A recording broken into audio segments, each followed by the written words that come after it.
Bismillahirrahmanirrahim. Assalamualaikum warahmatullahi wabarakatuh. Innal hamdalillah nahmaduhu wa nasta'inuhu wa nastaghfiruh wa na'udzu billahi min shururi anfusina wa min sayyiati a'malina. Man yahdihillahu fala mudilla lahu wa man yudlil fala hadiyalah. Wa asyhadu an la ilaha illallah wahdahu la syarika lahu wa asyhadu anna Muhammadan abduhu wa rasuluhu, amma ba'd. Ma'asyiral muslimin rahimani wa rahimakumullah. Alhamdulillah, kita lanjutkan kembali kajian kita, meneruskan pembahasan dari kitab Kupas Tuntas Memahami Kalimat Syahadat menurut Aqidah Ahlus Sunnah wal Jamaah yang disusun oleh Al-Ustadz Yazid bin Abdul Qadir Jawaz hafizahullahu ta'ala. Kita memasuki pembahasan berikutnya, yaitu jenis-jenis syirik. Halaman berapa? 187. Jenis-jenis syirik. Berkata al-muallif hafizahullahu ta'ala, syirik ada dua jenis. Syirkun akbar, syirik besar, dan syirkun asghar, syirik kecil. Jadi ada dua, syirik besar dan syirik kecil. Yang pertama syirkun akbar, syirik besar. Syirik besar adalah memalingkan suatu bentuk ibadah kepada selain Allah. Jadi kita beribadah, kita tujukan kepada selain Allah. Ini syirik akbar. Seperti berdoa kepada selain Allah, atau mendekatkan diri kepadanya, kepada Allah, dengan penyembelihan, kurban atau nazar untuk selain Allah. Ya, mendekatkan diri kepada selain Allah, baik untuk kuburan, jin atau setan dan yang lainnya. Jadi mendekatkan diri kepada sesuatu, jadi kepadanya itu bukan kepada Allah ya, atau mendekatkan diri kepadanya, kepada sesuatu selain Allah dengan penyembelihan, kurban atau nazar. Apa nazar? Berjanji untuk melakukan suatu amalan apabila harapannya terpenuhi. Ini untuk selain Allah, baik untuk kuburan, jin atau setan dan lainnya. Atau seseorang takut kepada orang mati, mayit, yang mayit itu menurut perkiraannya akan membahayakan dirinya. Termasuk apa? Syirik, bahkan bisa syirik besar. Takut orang mati dan dia khawatir orang yang mati tersebut akan membahayakan dirinya. Atau mengharapkan sesuatu kepada selain Allah subhanahu wa ta'ala. Berharap kepada selain Allah yang dia bisa memberikan apa yang ia inginkan. Padahal orang itu tidak kuasa memberikan manfaat ataupun madarat.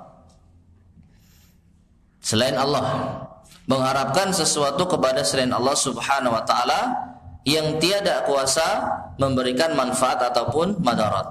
Atau seseorang yang meminta sesuatu kepada selain Allah, di mana tidak ada manusia pun yang mampu memberikannya selain Allah Ta'ala.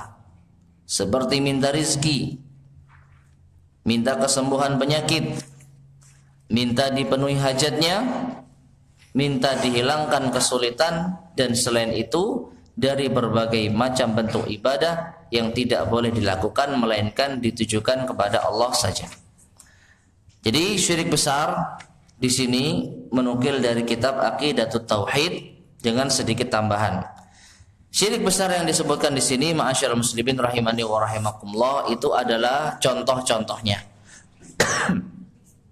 Contoh-contohnya. Dan kalau kita membahas tentang contoh tentu banyak, tidak terbatas. Syirik akbar. Namun yang menjadi inti dari syirik besar adalah yang disebutkan di awal, memalingkan suatu bentuk ibadah kepada selain Allah. memalingkan suatu bentuk ibadah kepada selain Allah Subhanahu wa taala. Dan ibadah banyak macamnya, seperti yang disebutkan di sini. Berharap, takut, kemudian meminta rezeki, berdoa, dan kalau mau kita tambahi sujud, salat dan lain sebagainya. Maka ini adalah macam-macam ibadah yang apabila kita palingkan, kita arahkan kepada selain Allah Subhanahu wa taala, kita jatuh kepada syirik besar. Menyembelih, nazar dan lain sebagainya.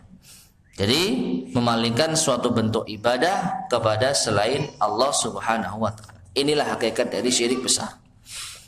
Allah Subhanahu wa taala berfirman di dalam surat Yunus ayat 106 107. Wala tad'u min dunillahi ma la yanfa'uka wa la yadhurruka fa in fa'alta fa innaka idzan minadh dhalimin.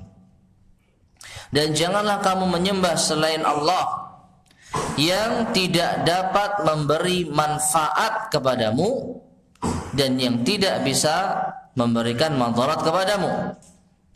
Fa in fa'alta, dan jika engkau melakukan hal tersebut, fa innaka idzam minadh dhalimin, maka sesungguhnya kamu kalau begitu termasuk orang-orang yang zalim.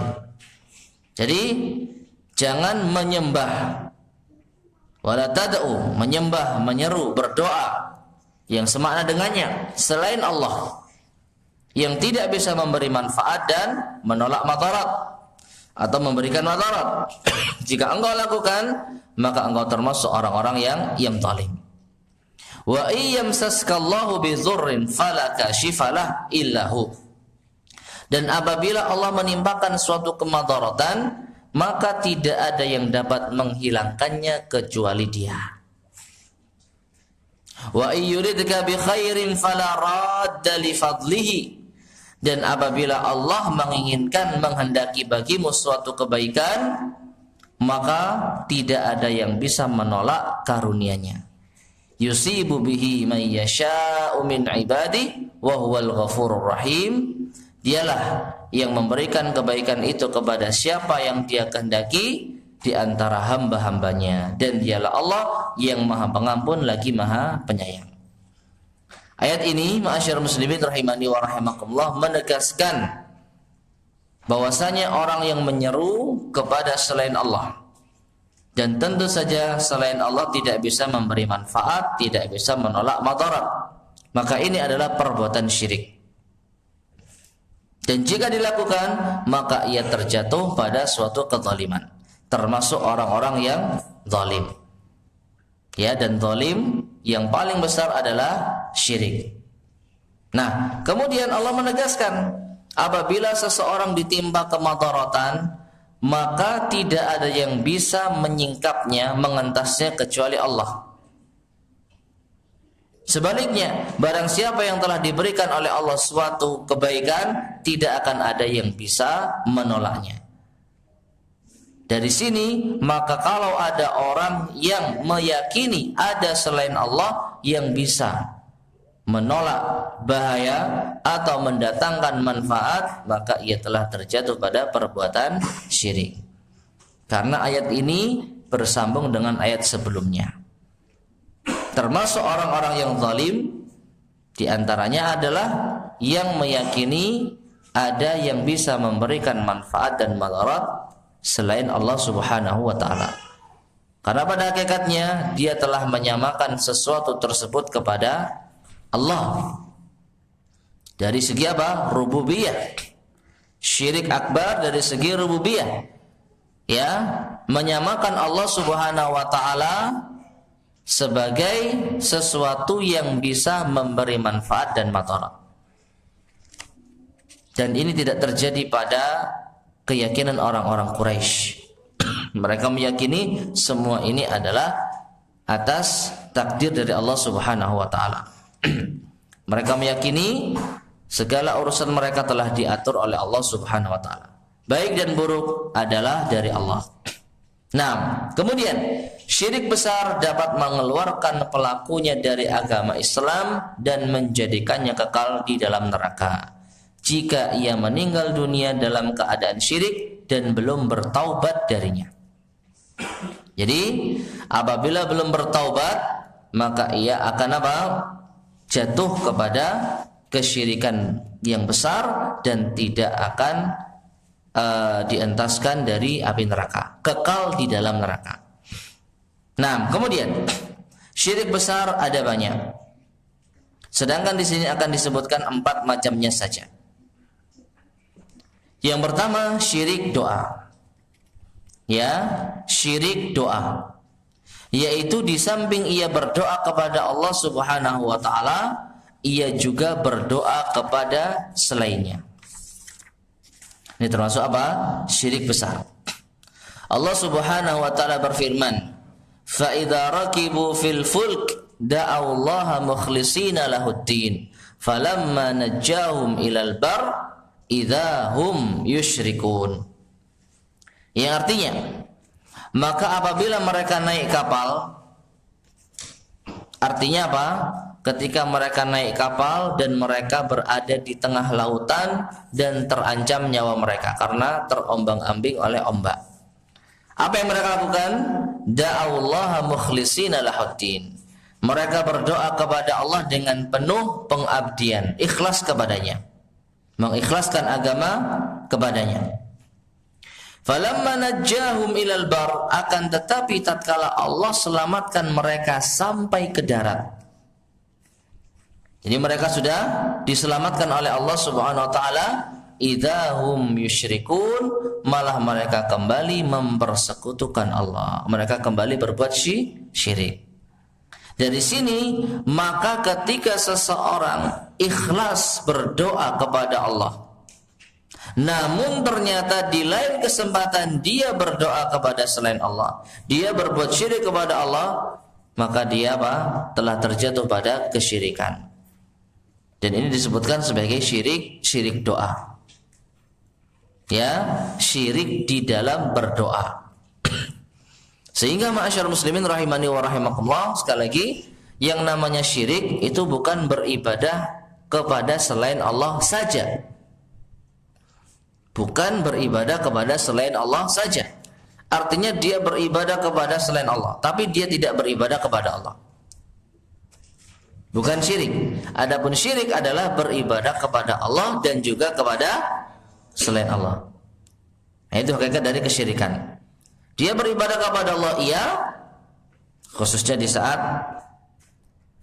sempit, di saat susah, di saat genting, dia baru ingat kepada Allah. Tetapi ketika dia sudah lapang, selamat dari kematian, dia kembali berbuat syirik. Maka ini dihukumi sebagai orang musyrik, meskipun dia pernah beribadah kepada Allah. Dan ini banyak terjadi di kalangan kaum muslimin, berdoa kepada selain Allah, meminta-minta kepada selain Allah, kepada siapapun juga. Sehingga kita mengetahui di antara contoh dosa syirik besar adalah syirik di dalam doa. Yang kedua, di antara contoh yaitu syirik niat, keinginan dan tujuan. Syirik niat, keinginan dan tujuan, yaitu ia menunjukkan suatu bentuk ibadah selain Allah Subhanahu wa taala. Contohnya apa? Sujud. Yang jelas dan yang sangat-sangat gamblang, sujud. Sujud itu ibadah bukan? Ibadah. Kita menghinakan diri kita, merendahkan diri kita, mengagungkan sesuatu yang kita sujud di hadapannya. Maka itu adalah ibadah. Sujud adalah ibadah. Maka ketika seseorang sujud kepada selain Allah, maka dia jatuh pada perbuatan syirik. Ya. Demikian pula rukuk. Rukuk adalah ibadah. Dan jika seorang rukuk kepada selain Allah, maka dia telah terjatuh pada syirik besar. Salat misalnya. Salat untuk siapa? Salat untuk seseorang yang sudah meninggal dunia Dalam artian dia persembahkan sholat itu untuk arwah, untuk jin, dan untuk yang lainnya, maka ia telah berbuat syirik dengan syirik besar. Demikian pula menyembelih. Menyembelih yang harusnya ditujukan untuk Allah, lillahi ta'ala, lalu dia niatkan untuk selain Allah, maka dia telah terjatuh pada perbuatan syirik besar. Intinya ibadah itu dia tujukan kepada selain Allah, apapun itu bentuknya. Nah, Allah Subhanahu wa taala berfirman di dalam surat Hud ayat 15 dan 16, "Man kana yuridul hayatad dunya wa zinataha nuwaffi ilaihim a'malahum fiha wa hum fiha la yubkhasun. Ulaika alladhina laysa lahum fil akhirati illa an-nar wa habita ma sana'u fiha wa batilum ma kanu ya'malun." Yang artinya, barang siapa yang menghendaki kehidupan dunia dan perhiasannya, pasti kami berikan balasan penuh atas pekerjaan mereka di dunia dengan sempurna. Perhatikan, innamal a'malu binniyat wa innamal likulli imri'in ma nawa. Ya, masing-masing orang akan diberi sesuai dengan niatnya. Yang hijrahnya untuk Allah dan Rasulnya akan Allah berikan pahala lillahi, untuk Allah dan Rasulnya. Sedangkan yang hijrahnya untuk dunia atau untuk wanita, maka Allah akan berikan itu baginya. Maka siapa yang menginginkan kehidupan dunia dan perhiasan di dunia, maka apa? Akan kami berikan balasan atas amalan mereka, atas niat mereka. Allah kasih dunia. Orang yang beribadah untuk dunia, meraih keuntungan dunia, Allah akan kasih itu semua. Wa hum la yubkhasun wa hum fiha la yubkhasun, dan mereka tidak akan dirugikan. Nah ini, ulaika kata Allah, ulaika alladzina laisa lahum fil akhirati illa an-nar wa habita ma sana'u fiha wa batilum ma kanu ya'malun. Akan tetapi mereka di akhirat tidak akan mendapatkan bagian apapun kecuali apa? Neraka. Ya. Orang-orang yang tidak memperoleh sesuatu di akhirat kecuali neraka. Dan wahabita ma sana'u fiha, sia-sia apa yang telah mereka usahakan di dunia. Wa batilum ma kanu ya'malun, dan terhapuslah, batillah apa yang telah mereka kerjakan. Nah ini apa? Orang yang menghendaki dari ibadahnya selain Allah. Yuridul hayatad dunya, menginginkan kehidupan dunia. Ya, apapun itu, dia tujukan ibadahnya kepada selain Allah Subhanahu wa taala, apapun itu artinya dia telah menghendaki ibadah itu untuk urusan dunia. Ya, dan di akhirat maka balasannya hanya neraka. Di dunia dia dapat. Makanya kita ma'asyarul muslimin rahimani wa rahimakumullah, jangan tertipu apabila ada orang yang telah melakukan suatu ritual-ritual atau suatu peribadatan tertentu, suatu praktek-praktek tertentu, suatu kegiatan kesyirikan tertentu, lalu dia mendapatkan keuntungan dunia. Ya, cari jodoh, datangnya ke dukun, dapat jodoh beneran. Misalnya menginginkan harta, datangnya ke kuburan, ngalap berkah, dapat beneran. Maka jangan tertipu, karena mereka menginginkan itu, ya Allah kasih, tetapi di akhirat balasannya hanya ada neraka. Sedangkan apa yang telah mereka kerjakan di dunia sia-sia. Yang mereka telah dapatkan tidak akan bisa mereka bawa mati. Ini yang kedua. Yang ketiga, syirik ketaatan. Syirik ketaatan, yaitu mentaati selain Allah dalam hal maksiat kepada Allah Subhanahu wa taala. Perhatikan. mentaati selain Allah dalam hal maksiat kepada Allah Subhanahu wa taala. Ini menunjukkan kalau kita mentaati selain Allah dalam ketaatan kepada Allah bukan termasuk syirik.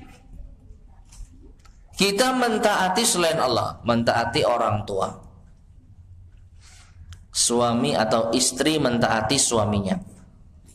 Anak mentaati orang tuanya. Ya.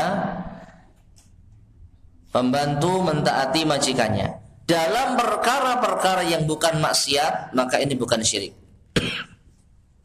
Ya, istri enggak boleh keluar rumah misalnya. Taat dia kepada suaminya. Keluar rumah maksiat bukan? Tidak boleh keluar rumah maksiat bukan? Tidak keluar rumah ini maksiat enggak? Enggak. Justru bagi wanita ini adalah suatu hal yang apa? Keamanan, hal yang baik. Maka ketika seorang istri taat kepada suaminya, dia bukan dikatakan telah berbuat syirik. Dia tidak dikatakan orang yang terjatuh pada kesyirikan.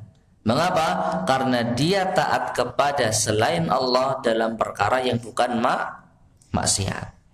Adapun mentaati selain Allah dalam perkara maksiat, maka inilah yang masuk ke dalam kesyirikan. Dalilnya Allah Subhanahu wa taala berfirman di dalam surat At-Taubah ayat ke-31, "Ittakhadhu ahbarahum wa ruhbanahum arbabam min dunillah wal masih ibn Maryam wa ma umiru illa liya'budu ilaha wahida la ilaha illahu subhanahu amma yusyrikun." Yang artinya mereka menjadikan orang-orang alim. Ahbar itu adalah ulamanya orang Yahudi. Waruhban dan rahib-rahibnya orang Nasrani sebagai Tuhan selain Allah. Ya. Mereka para penganut Yahudi dan Nasrani tersebut menjadikan pemuka-pemuka agama mereka, ahbar dan ruhban, sebagai arbaban, Tuhan-Tuhan min dunillah, selain Allah. Ayat ini ma'asyiral muslimin rahimani wa rahimakumullah ditafsirkan langsung atau di antara asbabun nuzulnya adalah ketika Nabi SAW mengatakan kepada salah seorang sahabatnya yang dahulu Nasrani, ketika dibawakan ayat ini, mereka atau sahabat tersebut menolak. Wahai Rasulullah, kami dahulu ketika Nasrani tidak menjadikan pemuka agama kami sebagai Tuhan yang kami sembah. Kami enggak sujud kepada mereka. Ya, tidak beribadah kepada mereka. Lalu Rasul mengatakan, bukankah ya kalian tatkala Allah Subhanahu wa taala menghalalkan atas kalian suatu perkara, lalu kemudian mereka pemuka-pemuka agama kalian mengharamkannya, lalu kalian ikut-ikutan mengharamkan? Sebaliknya, ketika Allah Subhanahu wa taala mengharamkan suatu perkara, tapi pemuka agamanya menghalalkannya, kalian ikut menghalalkan? Kalau itu benar. Ya, jadi kalau itu benar wahai Rasulullah, kami dahulu mentaati pemuka-pemuka agama kami apapun itu yang diperintah, tidak peduli apakah itu melanggar perintah Allah. Maka fakanat ibadatahum, maka itulah yang disebut beribadah kepada mereka. Itulah yang dimaksud engkau telah menyembah mereka. Ya, jadi menyembah, beribadah kepada selain Allah bukan hanya satu dan dua saja, bukan hanya berdoa kepadanya, bukan hanya menunjukkan suatu ibadah kepadanya, tapi dengan kita mentaati mereka dalam perkara yang justru itu merupakan maksiat kepada Allah, itu adalah syirik. Ya, lebih mentaati selain Allah dalam perkara-perkara yang maksiat. Nah ini, padahal demikian pula wal masih ibn Maryam, dan juga al masih ibnu Maryam. Ya, menjadikan atau orang-orang Nasrani menjadikan Masih Ibnu Maryam sebagai Tuhan selain Allah. Padahal mereka hanya disuruh untuk beribadah kepada Allah yang Maha Esa. Wa ma umiru illa liya'budu ilaha wahida. Tidaklah mereka diperintahkan kecuali untuk beribadah hanya kepada Allah saja. La ilaha illahu. Tidak ada ilah yang berhak diibadai dengan benar selain Dia. Subhanahu amma yusyrikun. Maha suci Allah dari apa yang telah mereka sekutukan. Nah inilah, ya, di akhir ayat Allah mengatakan Maha suci Allah atas apa yang telah mereka persekutukan, atas perbuatan syirik mereka. Berarti mentaati pemuka-pemuka agama dalam perkara yang mengandung unsur maksiat kepada Allah termasuk perbuatan apa? Syirik. Syirik apa namanya? Syirik ketaatan. Mentaati selain Allah dalam perkara maksiat. Sekali lagi, ini penting ya, dalam perkara maksiat. Kalau dalam perkara taat justru itu bukan suatu kesyirikan. Taib. Dan yang keempat, yang terakhir, di antara contoh syirik akbar adalah syirik mahabbah. Apa mahabbah? Kecintaan. Artinya yaitu menyamakan Allah Subhanahu wa taala dengan selainnya dalam hal kecintaan. Mencintai sesuatu selain Allah disamakan dengan cintanya kepada Allah. Dalilnya Allah Subhanahu wa taala berfirman di dalam surat Al-Baqarah ayat 165. Wa minan nasi man yattakhidhu min dunillahi andada yuhibbunahum ka hubbillah. Dan di antara manusia ada yang menjadikan selain Allah, menyembah Tuhan selain Allah sebagai tandingan. Yuhibbunahum ka hubbillah, yang mereka cintai seperti mereka mencintai Allah. Perhatikan, ma'asyiral muslimin rahimani wa rahimakumullah. Ya, Allah Subhanahu wa taala mengatakan mereka mencintai sesuatu seperti cintanya kepada Allah. Ini termasuk yattakhidhu min dunillahi andada. Menyembah Tuhan selain Allah sebagai tandingan, atau menjadikan selain Allah sebagai tandingan. Menjadikan selain Allah sebagai tandingan artinya apa? Mencoba untuk menyaingi Allah. Apakah ada saingan bagi Allah? Apakah ada sesuatu yang menyaingi Allah? Mencoba untuk mengalahkan Allah? Tidak ada. Bahkan tidak pernah pantas, ya, tidak pantas sama sekali ketika kita memunculkan tandingan sedikit pun juga bagi Allah SWT. Karena nggak akan ada yang bisa mengalahkan Allah. Nah, ketika kita mencintai selain Allah, lalu kita samakan perbandingannya dengan cinta kita kepada Allah, disitulah kita telah menjadikan tandingan bagi Allah. Kita memunculkan tandingan bagi Allah, meskipun kita nggak niat apa? Nggak mungkin saya menjadikan tandingan bagi Allah. Allah Tuhan kita, ya kita menyembahnya. Nggak mungkin kita mengakui ada sesuatu yang lebih kuat dari Allah. Nggak mungkin kita mengakui ada sesuatu yang bisa mengalahkan Allah, mustahil. Tetapi ternyata kenyataannya dia mencintai sesuatu itu sama seperti cintanya kepada Allah. Perhatikan ya, sama. Kahubbillah, seperti cintanya kepada Allah. Lalu bagaimana dengan yang lebih mencintai selain Allah? Artinya apa? Cintanya kepada selain Allah lebih besar dibandingkan dengan cintanya kepada Allah. Wong menyamai saja ini termasuk menjadikan tandingan bagi Allah. Nah, kemudian Walladzina amanu, adapun orang-orang yang beriman, asyaddu hubban lillah, maka mereka lebih besar cintanya kepada Allah. Ma'asyiral muslimin rahimani wa rahimakumullah. Kalau kita perhatikan ayat yang mulia ini, di sini Allah Subhanahu wa taala tidaklah mencela orang yang mencintai selain Allah. Ya, Allah tidak mencela kita mencintai sesuatu selain Allah. Karena memang dijadikan bagi diri kita ini apa? Kecintaan kepada dunia. Zuyyina lin-nasi hubbus syahawat minal banina minan nisa'i wal banina wal qanatiril muqantarati minadh dhahabi wal fiddati wal khailil musawwamah. Ya, dijadikan indah. Zuyyina, dijadikan indah linnasi, bagi manusia, hubbus syahawat, mencintai syahwat. Jadi memang fitrahnya manusia ini apa? Mencintai syahwat. Baik itu apa? Wanita. Ya, ini sudah fitrah. Manusia cinta dengan wanita, laki-laki cinta dengan wanita, fitrah. Makanya kalau ada laki-laki menyukai laki-laki, ini di luar fitrah, balasannya apa? Besar. Ya, demikian pula anak, keturunan.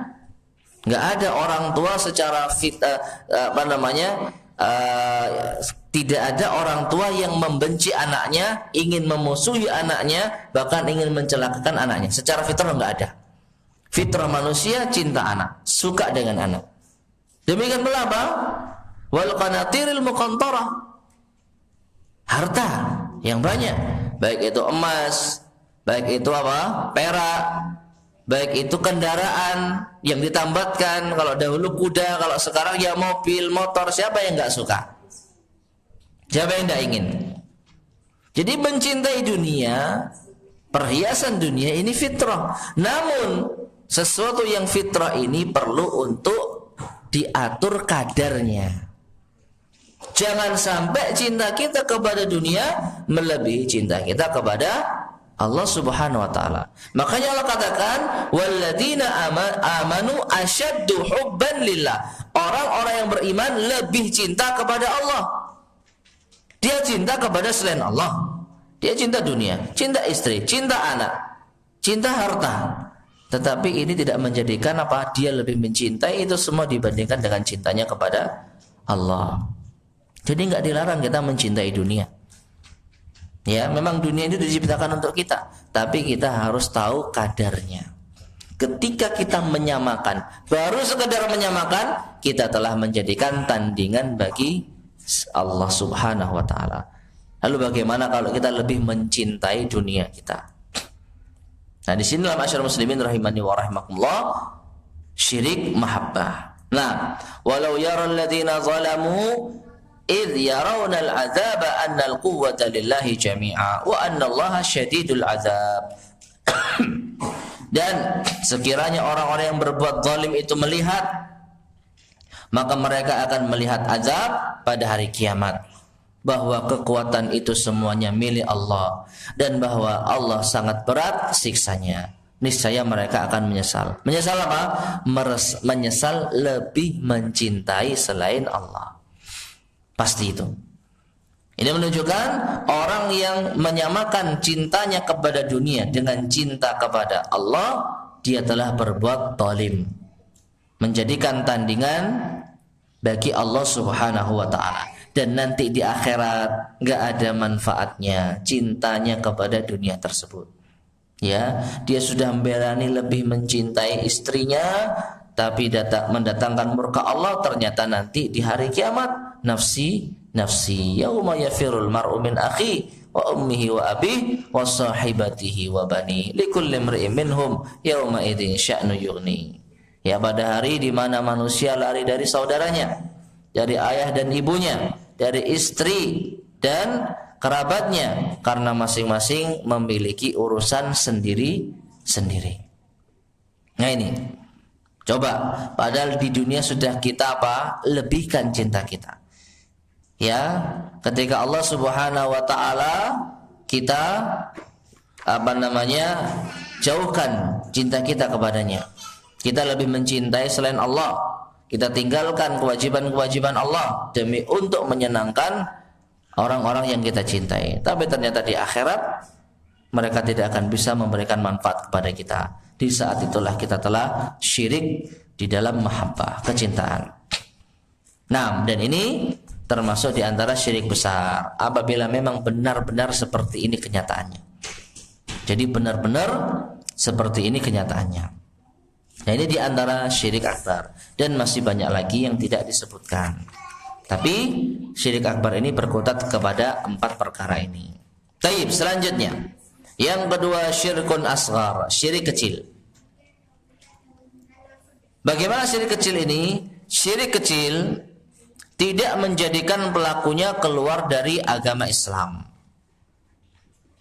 Syirik kecil tidak menjadikan pelakunya keluar dari Islam. Kalau syirik akbar, keluar dari Islam. Tetapi ia mengurangi tauhid dan merupakan wasilah, jalan perantara kepada syirik besar. Ya, jadi syirik kecil kalau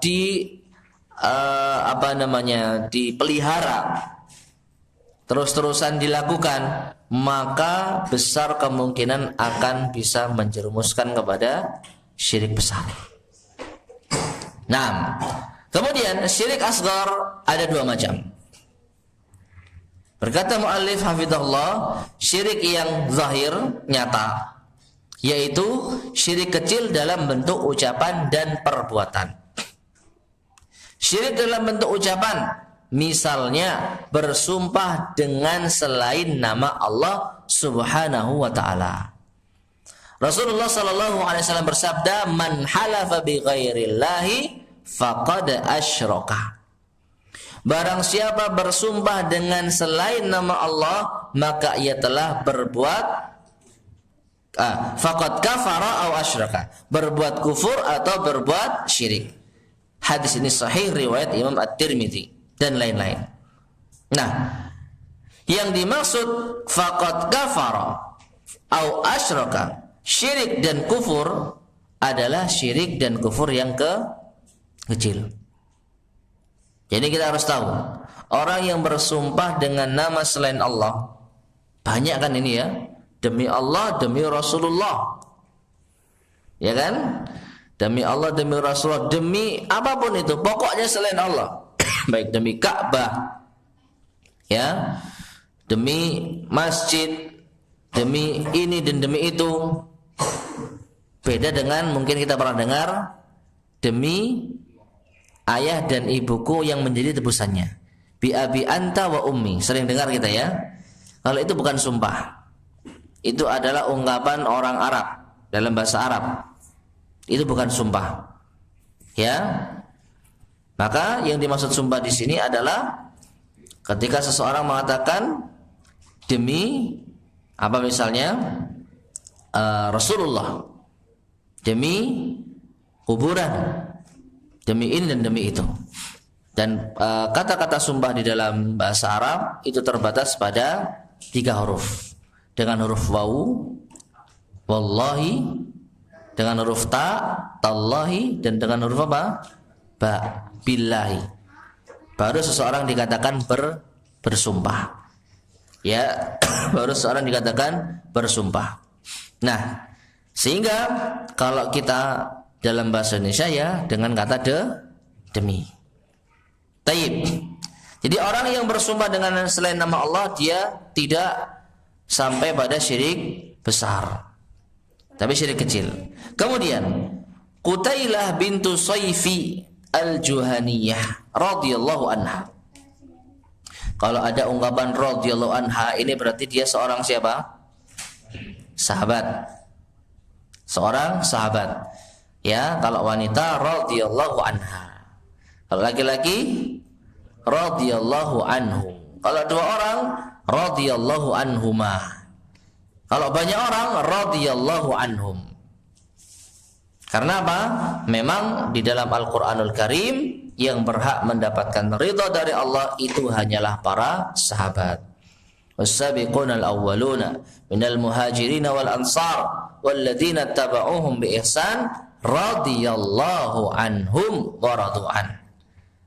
Dan orang-orang yang pertama kali masuk Islam dari kalangan Muhajirin dan Ansar dan orang-orang yang mengikuti mereka dengan baik. Radhiyallahu anhum, Allah ridha kepada mereka. Dan mereka pun ridha kepada Allah. Jadi para ulama kita kalau mengatakan radhiyallahu anhu, radhiyallahu anha, maka dipastikan itu adalah seorang sahabat. Karena merekalah yang pantas mendapatkan keridhaan Allah. Adapun kita tidak menjamin. Nah, ia menuturkan bahwasanya ada seorang Yahudi yang datang kepada Nabi sallallahu alaihi wasallam. Seorang Yahudi dan berkata, sesungguhnya kalian, ya, kamu sekalian para sahabat melakukan perbuatan syirik. Coba orang Yahudi ngomentari kaum muslimin bahwasanya mereka mengerjakan perbuatan syirik. Mengapa? Karena kalian mengucapkan atas kehendak Allah dan kehendakmu. Mu yang dimaksud di sini siapa? Rasulullah SAW. Ya, dan memang di antara para sahabat khususnya yang belum tahu tentang masalah ini, belum tahu tentang syirik kecil ini, sering mengatakan, ya, ini karenamu ya Allah, dan karena kehendak Rasulullah. Ini karena kehendak Allah, masya Allahu wa syi'ta. Semua ini terjadi karena kehendak Allah dan kehendakmu wahai Rasulullah. Demikian pula karena kalian mengucapkan wa Ka'bah atau bil Ka'bah, demi Ka'bah. Maka Nabi SAW memerintahkan para sahabat apabila hendak bersumpah agar mengucapkan wa Rabbil Ka'bah. Jangan wal Ka'bah. Tapi apa? Wa Rabbil Ka'bah, demi Allah pemilik Ka'bah, demi Tuhannya Ka'bah. Wa an yaqulu, dan mengucapkan masya Allahu summa syi'ta, atas kehendak Allah kemudian atas kehendakmu. Jadi dari sini benar nggak ucapan orang Yahudi ini? Benar nggak? Benar. Buktinya apa? Nabi SAW memerintahkan para sahabat untuk bersumpah itu mengucapkan wa Rabbil Ka'bah. Dan kalau mengatakan kehendak Allah kemudian. Bukan apa? Dan. Karena beda antara kemudian dan. Ya, kalau dan itu menunjukkan kesetaraan. Tapi kalau kemudian itu yang pertama lebih utama dibandingkan dengan yang setelahnya. Ya, kehendak Allah yang paling utama, kemudian baru apa? Kehendak Rasulullah. Kalau ini bukan syirik. Tapi kalau kehendak Allah dan kehendak Rasulullah, ini syirik. Menyamakan antara kehendak Allah dan kehendak Rasulnya.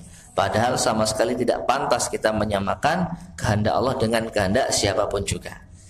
Nah, dari sini ma'asyiral muslimin rahimani wa rahimakumullah, maka inilah di antara dalil, ya, di antara contoh dalil apa itu? Al-haqqu yuqbalu min kulli ahadin. Kebenaran itu bisa diterima dari siapapun juga. Buktinya Rasulullah menerima apa yang disampaikan oleh orang Yahudi.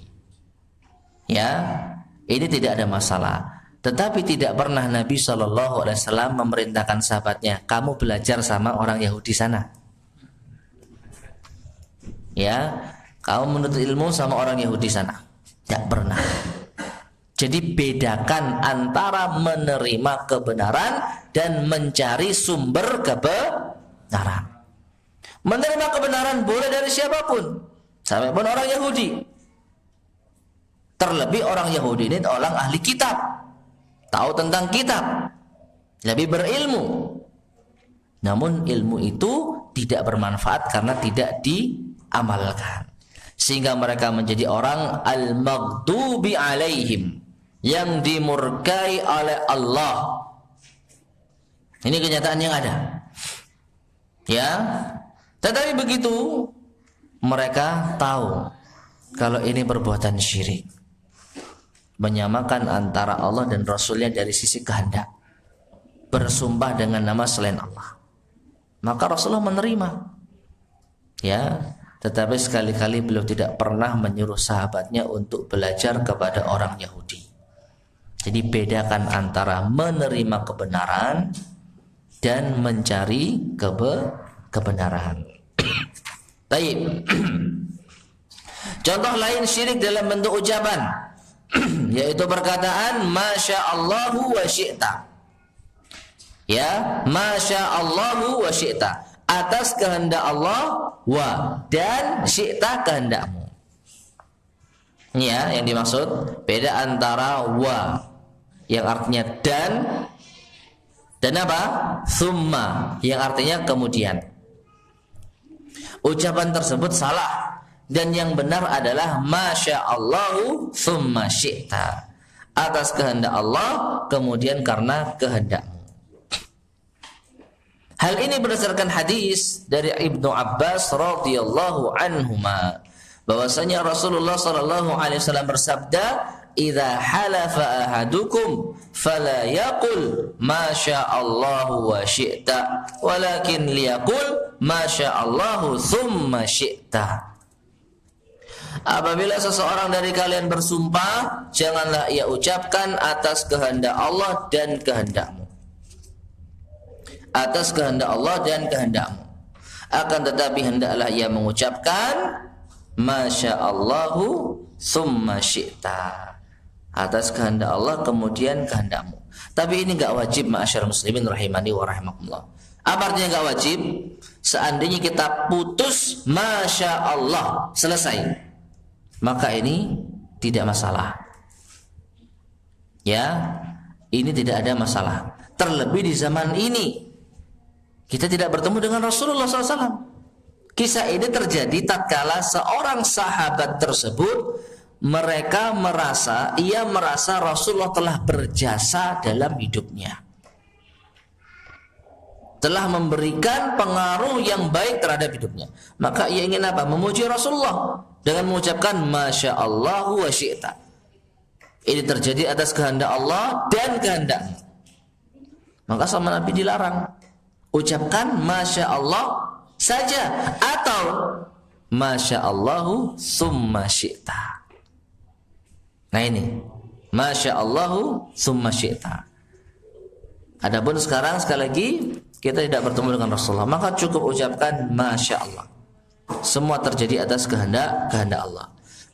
Kemudian kata summa yang artinya kemudian menunjukkan tertib. Tertib itu apa? Berurutan, beraturan. Tertib itu beraturan ya. Memang sih apa ya? Bahasa Arab tertib inilah asal dari kata tertib. Cuman kalau bahasa Arab tertib itu artinya berurutan. Kalau tertib beraturan, tertib lalu lintas, tertib dalam berlalu lintas, yaitu apa? Mematuhi peraturan, ya, mematuhi peraturan, pakai helm, pakai spion, patuh rambu-rambu. Ini namanya apa? Tertib dalam berlalu lintas. Tertib dalam mengantri, ya enggak dusel-duselan, ya, berurutan. Nah, adapun tertib dalam bahasa Arab artinya berurutan. Jadi apa? Setelah ini, dan seterusnya. Nah, yang berarti menjadikan kehendak hamba mengikuti kehendak Allah. Ini kalau pakai kata summa. Kalau pakai kata summa, Masya Allah, atas kehendak Allah, summa kemudian syi'ta, atas kehendakmu. Ini menunjukkan kehendak kita, kehendak hamba. Kalau dalam konteks hadis berarti kehendaknya Rasulullah itu mengikuti kehendak Allah, tidak sama dengan kehendak Allah. Yang paling utama kehendak Allah. Nah, setelah itu baru apa? Rasulullah berkehendak. Ya, Allah Ta'ala berfirman dalam surat At-Takwir ayat 29, wa ma tasha'una illa ayyasha Allahu rabbul alamin. Dan kamu tidak dapat menghendaki, yaitu menempuh jalan itu, kecuali apabila dikehendaki Allah Rabbul Alamin, Rabb semesta alam. Nah ini, jadi kehendak kita di bawah kehendak Allah. Dan dengan menggunakan kata summa, maka kita telah lebih mendahulukan kehendak Allah. Tapi kalau kita menggunakan kata wa dan masya Allah wa syi'ta, maka kita telah menyamakan Allah dengan selainnya. Ya. Jadi ini syirik kecil dalam ucapan. Taib. Adapun dalam bentuk perbuatan. Ya, syirik kecil dalam perbuatan.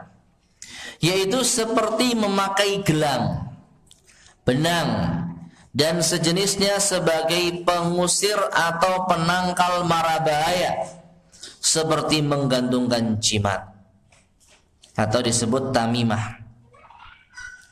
Dan biasanya, lihat catatan kaki ya, tamimah adalah sejenis jimat yang biasanya dikalungkan di leher anak-anak. Bisa di leher, bisa di mana? Di tangan. Tujuannya apa? Menolak bala, supaya anak enggak sakit-sakitan. Nah ini, karena takut ain misalnya, mata jahat atau lainnya. Ya, jika seseorang meyakini, perhatikan. Jika seseorang meyakini bahwa kalung, benang atau jimat itu sebagai sebab, penting ini ya. Jadi kalung itu adalah sebab saja. Ya, untuk menolak mara bahaya dan menghilangkannya. Artinya, lihat catatan kaki 223. Dengan tetap meyakini bahwa pada hakikatnya hanya Allah yang menolak mara bahaya dan menghilangkannya. Jadi ini semua adalah apa? Cara kita agar Allah Subhanahu wa taala melindungi anak kita. Ya. Kenapa pakai gelang anaknya? Supaya Allah menyembuhkannya dari penyakit. Supaya Allah tidak menjadikannya dia sakit-sakitan. Misalnya, maka semacam ini adalah perbuatan syirik asghar, syirik kecil. Ya, mengapa demikian? Karena Allah tidak menjadikan sebab-sebab hilangnya mara bahaya dengan hal-hal tersebut. Apa kaitannya dengan apa? Gelang dengan penyakit? Apa kaitannya? Ya, benang dengan penangkal mara bahaya, apa kaitannya? Tidak ada. Beda apabila obat dengan penyakit. Allah menjadikannya ada sebab akibat. Ya. Beda dengan orang yang haus kemudian minum. Allah menjadikan sebab menghilangkan dahaga adalah dengan minum. Ya. Tapi apa kaitannya antara misalnya supaya kamu nggak haus, kamu ngesai batu. Kalau ngesai batu itu bukan untuk haus ya, apa untuk apa itu? Api. Nah ini hati-hati ini ya. Apa kaitannya? Ngesai batu ben gak kebelet. Nah, sugesti. Ya, padahal apa? Allah Subhanahu wa taala tidak menjadikan itu memiliki sugesti. Ya apa kaitannya? Coba bisa nggak dibuktikan secara ilmiah? Ojo diotak gadok lo ya. Kalau otak gadok semua bisa. Ya, tapi diuji secara ilmiah. Allahu a'lam bishawab. Ya, saya rasa nggak ada. Nah seperti inilah ketika orang meyakini kalau ngesai batu bakal bisa apa namanya menghilangkan kebeletnya, maka syirik kecil. Ya, syirik kecil. Ngapa nggak ada hubungannya? Seperti itu pula lah gelang pada anak-anak kita, kalung pada anak-anak kita. Ya, mobil ditempeli stiker sholawat. Kenapa? Supaya nggak ditabrak. Lah apa kaitannya stiker dengan tabrakan, dengan kecelakaan? Nggak ada kaitannya. Ya, tapi kalau Anda nempelin stiker keluarga besar TNI, supaya apa? Ya supaya lebih disegani, ya jelas ada kaitannya. Ya, memang jelas. Tapi ini stiker mau sholawat, mau stiker apapun. Kenapa? Sekali lagi Allah tidak menjadikan itu memiliki sebab dan akibat. Nah, ini banyak kesyirikan yang terjadi ya pada kaum muslimin. 6. Jadi kalau dia meyakini itu hanya sebagai sebab, tetap Allah lah yang memberikan kesembuhan dan penyakit, maka dia jatuh pada syirik kecil. Adapun perhatikan, jika ia berkeyakinan bahwa gelang, kalung atau yang lainnya dapat menolak atau mengusir bara bahaya dengan sendirinya, artinya bukan hanya sebagai sebab lagi, maka perbuatan ini adalah syirik akbar, syirik besar, karena ia menggantungkan diri kepada selain Allah. Dan ini sangat-sangat tipis. Mengapa demikian? Pertama, orang mungkin akan menganggap, ini karena Allah. Pakai jimat kok mandi. Awalnya, Allah SWT menjadikan jimat ini memiliki tuah berkah. Ya. Kemudian lama-kelamaan ketika nggak pakai jimat, dia langsung mendapatkan bencana. Dia langsung mendapatkan musibah. Lalu akhirnya dia pakai jimat lagi. Ternyata apa? Bebas dari musibah lagi. Sampai satu ketika dia benar-benar menggantungkan hidupnya kepada jimat. Sudah lupa sama Allahnya. Ya, karena apa? Ini dia pelihara terus-menerus. Makanya tadi Al-Ustadz mengatakan syirik kecil ini sarana menuju syirik besar. Tipis bedanya. Gimana kita bisa membedakan? Ini hanya sebagai sebab, dengan inilah yang bisa menjadikan kita bebas dari bahaya. Sulit. Ya, makanya Allah SWT melarang syirik kecil maupun syirik besar. Dan sekali lagi memang berbeda konsekuensinya. Kalau syirik kecil tidak sampai keluar dari Islam, tidak sampai keluar dari Islam, tapi dia berpotensi untuk menuju kepada syirik besar dan dapat keluar dari Islam. Intinya jangan bermain-main dengan kesyirikan.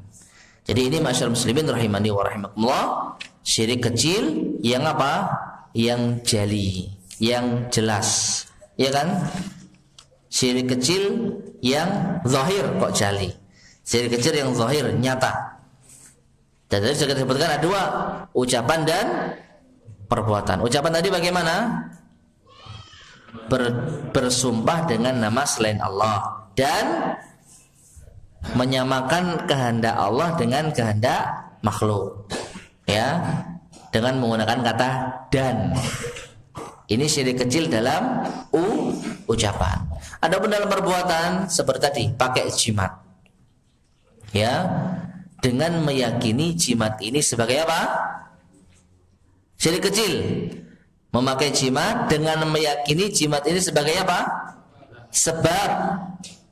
Ya, kalau meyakini jimat ini sendiri yang bisa menolak bala, syirik besar.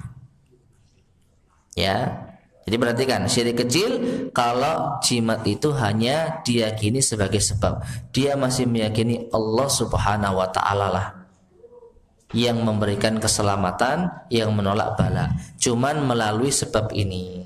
Dikatakan syirik karena apa? Allah tidak menurunkan keterangan ini bisa menjadi sebab yang dibenarkan. Wallahu ta'ala a'lam bissawab. Tayyib ma'asyar muslimin rahimani wa rahimakumullah. Adapun pembahasan berikutnya syirik khafi, syirik yang tersembunyi, insyaallah akan kita lanjutkan pada pertemuan berikutnya biidznillah subhanahu wa ta'ala. Sampai sini mungkin ada yang tanyakan, tafadhalu silakan.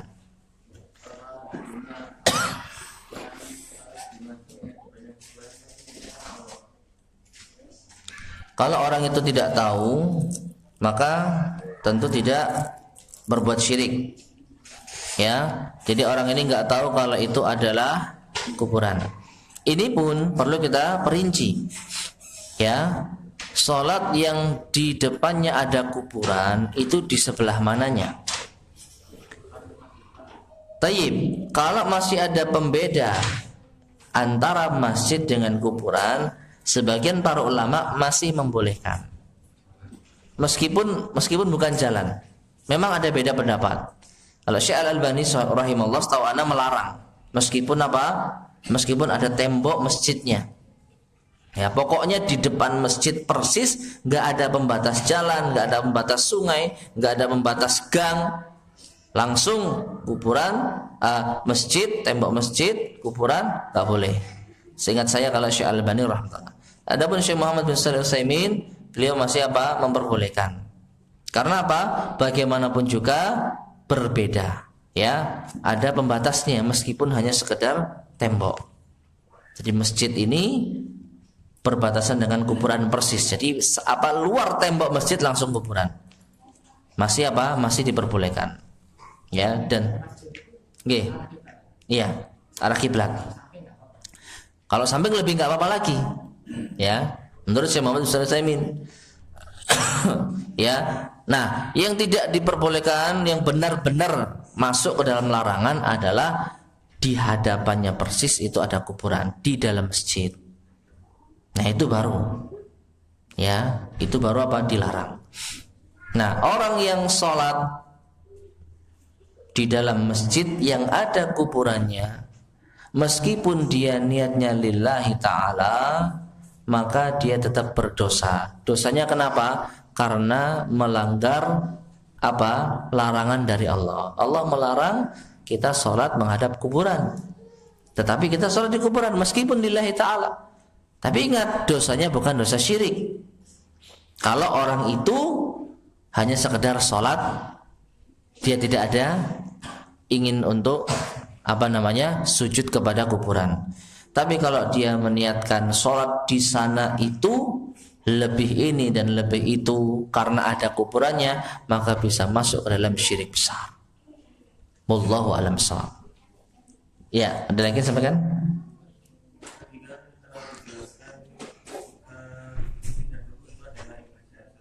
Gimana? Sujud, ya.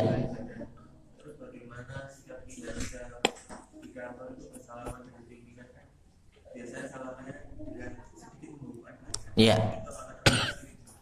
Taib. Dalam masalah ini wallahu a'lam bishawab, maka sebisa mungkin kita hindari membungkuk yang berlebihan. Ya. Dan wallahu a'lam, kalau sujud kayaknya enggak, Pak ya. Ya. Sujud kepada pimpinan kayaknya enggak. Yang sering itu agak bungkuk, mirip ruku. Maka wallahu a'lam bishawab, saya pribadi selama posisinya tidak benar-benar ruku, ya semoga tidak mengapa. Ya. Tapi sebisa mungkin ningkluknya ya jangan teman-teman. Pokoknya diusahakan seminimal mungkin lah kita nengkuk. Hanya sekedar, kalau bisa mungkin hanya sekedar ningkluk saja cukup ya. Lehernya main leher gitu ya. Ya. Ya. Nggih. Nyium tangan apa keyakinannya? Lah ya keyakinannya apa? Kalau berkah. Tergantung niat. Kalau niatnya menghormati dan tidak meyakini kiai ini bisa mendatangkan manfaat, kalau kita nyium tangan kita bisa sakti, ya. Kalau kita sentuhan tangan kita akan bisa sakti, ya. Tentu kalau sampai seperti itu ya jatuh pada syirik besar. Tapi kalau hanya menghormati berlebihan, maka tidak sampai perbuatan syirik. Ya, tidak sampai pada perbuatan syirik.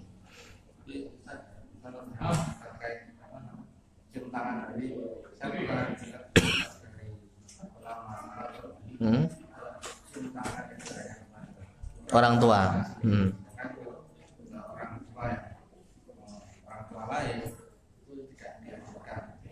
Allahu alam, kalau saya pribadi kembali kepada urf, kembali kepada adat kebiasaan. Dan memang kita biasanya Kalau sama orang tua kita cium tangan, ya. Istri kepada suami cium tangan. Ya enggak? Ya. Tangan dulu. Ya. Ini termasuk apa? Penghormatan yang apa? Yang wajar. Ya, yang wajar. Jadi enggak ada masalah. Adapun selain suami dan istri, selain anak dan orang tua, maka dilihat. Kalau hanya sekedar antara guru dengan muridnya sebagai bentuk penghormatan, ditambah lagi guru ini ibarat orang tua. Ya, guru ini ibarat orang tua, maka wallahu alam semoga tidak mengapa. Ya, jadi dilihat dari sisi apa? Dia seperti orang tua bagi saya. Ya, kasih sayang kepada saya. Maka enggak apa-apa, wajar kita mencium tangannya. Tapi kalau tidak ada hubungan kedekatan, hanya sekedar apa istilahnya ya, apalagi sekedar mengagungkan tanpa ada kenal aja yang enggak, ya kenalnya cuman ketika ikut kajiannya, ya terus karena orang-orang ikut cium tangan kita ikut-ikutan. Nah ini kita cium tangan karena apa? Ya, khawatir itu karena kita berlebihan. Kalau guru jelas, jasanya jelas kepada kita. Tapi kalau dia siapa? Apa hanya karena dia orang yang banyak pengikutnya lalu kita seperti itu? Jadi wallahu a'lam bishawab. Tapi tetap saja tidak sampai pada kesyirikan kalau tidak meyakini keyakinan tertentu. Wallahu a'lam bishawab. Ya. Ya.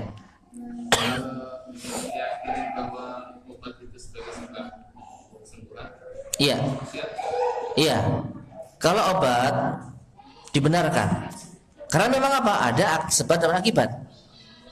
Ya. Obat ini mengandung zat ini dan zat ini menurut penelitian ilmiah, medis berkhasiat untuk ini dan itu. Ada kaitannya. Jadi enggak ada masalah. Ya. Kita berdarah, kemudian dikasih minyak tawon. Ya, minyak tawon itu bisa meringankan atau apa? Ada kaitannya dan memang ada dampaknya. Ya, jadi bukan termasuk perbuatan syirik. Ya, wallahu a'lam. Nggih.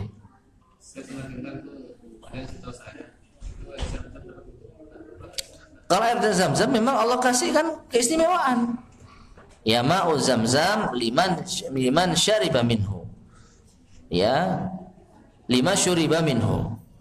Air Zam-Zam itu tergantung untuk apa dia diminum. Artinya kita niatkan untuk apa. Nah, kalau ini memang ada keterangannya. Memang Allah menjadikan air Zam-Zam berbarokah. Ya. Jadi beda. Kurma, ini memang ada. Apalagi kurma ajwa untuk menangkal sihir ada. Ya. Nah, sekarang yang enggak ada dalilnya itu yang masuk ke dalam kesyirikan. Wallahu a'lam. Ya. Ada pembuktiannya secara medis, ilmiah? Nah ya. Makanya saya sampai sekarang tidak mengatakan itu syirik atau bukan syirik karena saya nggak tahu apakah gelang itu memang secara medis memiliki khasiat. Nah ya, ini apakah sudah dibuktikan? Apakah sudah dibuktikan? Nah katanya, maka dari itu ini perlu penelitian lebih lanjut. Ya, kalau mungkinnya sih mungkin saja. Barangkali ada zat tertentu, benda tertentu, batu tertentu kalau menyentuh tangan, menyentuh kulit, maka akan gitu ya, bisa membuat pori-pori terbuka. Ini udah adiknya saya loh ya. Misalnya ya, ini husnudzonnya saya kepada batu. Tapi kan ini belum terbukti. Ya, kalau mungkinnya ya bisa saja, apa yang nggak bisa. Ya, adanya batu ketika menyentuh kulit maka dia mengeluarkan semacam zat tertentu atau sumber energi tertentu, ya, Sehingga apa? Dia ini bisa membuka pori-pori sehingga melancar, bisa jadi. Sama seperti emas. Emas ini kalau dipakai di tangan berbeda dengan selain emas. Ya enggak, ibu-ibu?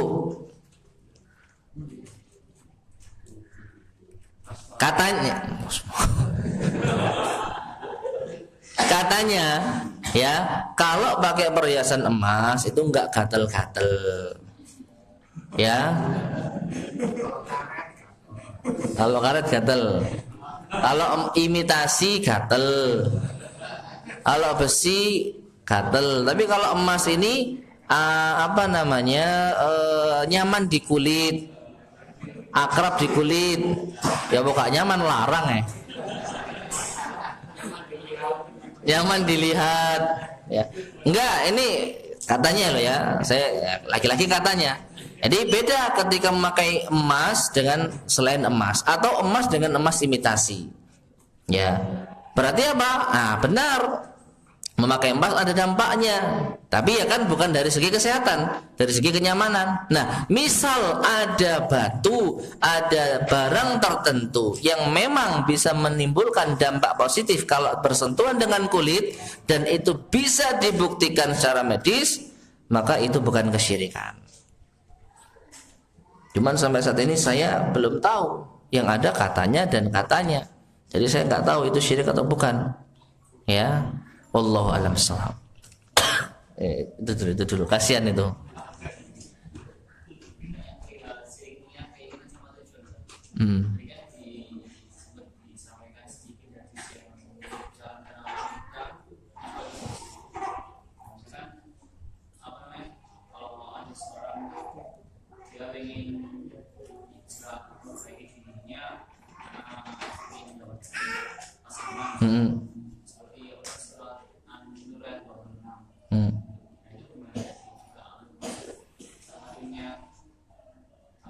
Dia niatnya berhijrah tetapi untuk mendapatkan pasangan. Lalu pertanyaannya?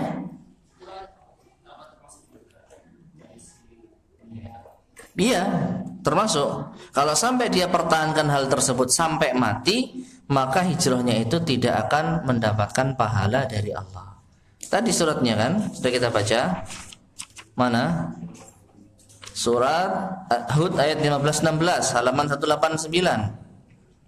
Siapa yang menginginkan kehidupan dunia dan perhiasannya, Allah kasih ya sesuai dengan amalan mereka, tetapi di akhirat akan mendapatkan neraka. Tetapi sebelum tanya ya sana jawab antum. Tetapi kalau seseorang di tengah-tengah hijrahnya dan ingin mencari jodohnya, dia sadar gak bener iki. Harusnya aku hijrah ini lillahi ta'ala. Saya gak jadi nyari jodoh. Dalam artian ya biarkanlah. Ya, nanti kalau dapat jodoh ya dapat jodoh. Yang penting saya ngaji, yang penting saya memperbaiki diri. Nanti kalau dikasih ya dikasih, ya tetap usaha. Tapi bukan semata-mata untuk mengincar ini dan itu. Karena itu anak pengajian, wah saya juga harus jadi anak pengajian. Ya, tujuannya apa? Mendapatkan situ. Kalau dapat, baru dia puas dan lain sebagainya. Nah, ketika dia sadar ini salah, maka dia hilangkan. Dia perbaiki niatnya, insya Allah tidak masalah. Ya. Iya. Termasuk syirik.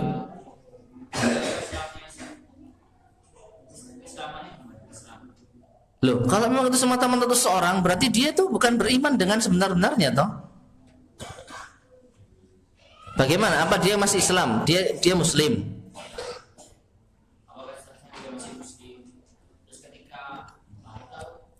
Tergantung. Kalau dia seorang Muslim, tetapi dia itu berubah menjadi taat, katakanlah hijrah tadi untuk mencari keuntungan duniawi, maka dilihat sejauh apakah cintanya dia ini kepada orang tersebut, dan apakah sampai melanggar syariat. Ya, ini bukan masalah yang sepele. Ya, jadi saya nggak berani mengatakan dia telah melakukan syirik besar, kafir, tidak. Ya, karena hati orang Allah yang tahu.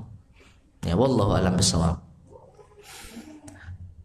Terakhir ya, monggo.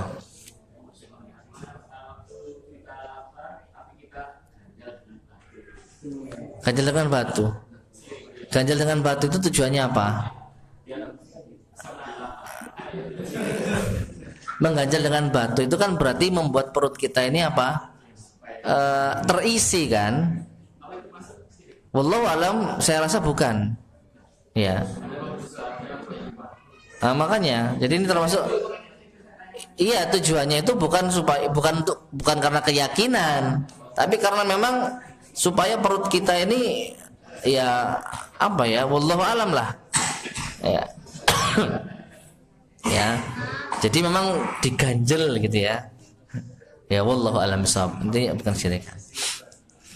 Baik, mungkin kita akhiri sekian, semoga bermanfaat. Kurang lebihnya saya mohon maaf. Subhanakallahumma bihamdika asyhadu an la ilaha illa anta astaghfiruka wa atubu ilaik.